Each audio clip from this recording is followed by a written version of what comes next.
原來法院問你是我的家屬吧，原來我已自那白浪之巔墮下，明明分開，為何他這號碼你會很不解，我怎不刪了他？我知不該，但是不該，像某種流亡的愛，千里之外，聯繫還是依在。有沒有一絲半秒傷悲？要是我今晚異地斷氣，問你可肯即夜趕搭通宵下機？有沒有一絲半秒歡喜，在無人以口來煩住你？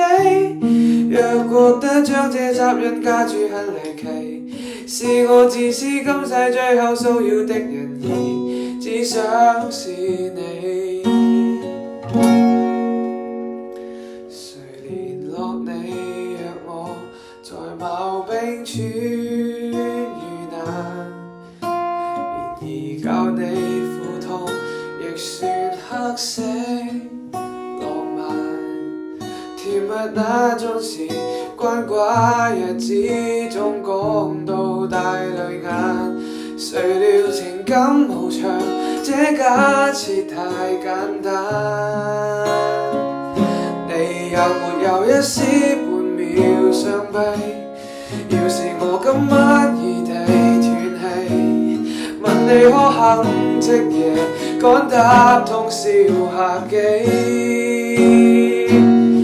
有沒有一絲半秒歡喜，在無人以口來煩住你？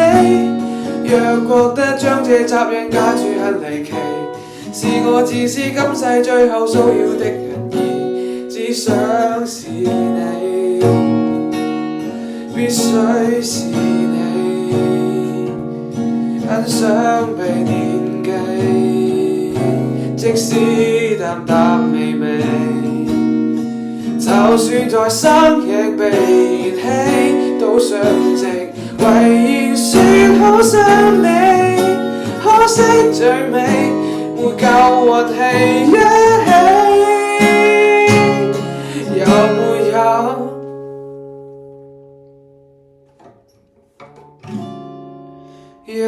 有？有沒有一絲？有沒有一絲？有沒有一絲？要是我今晚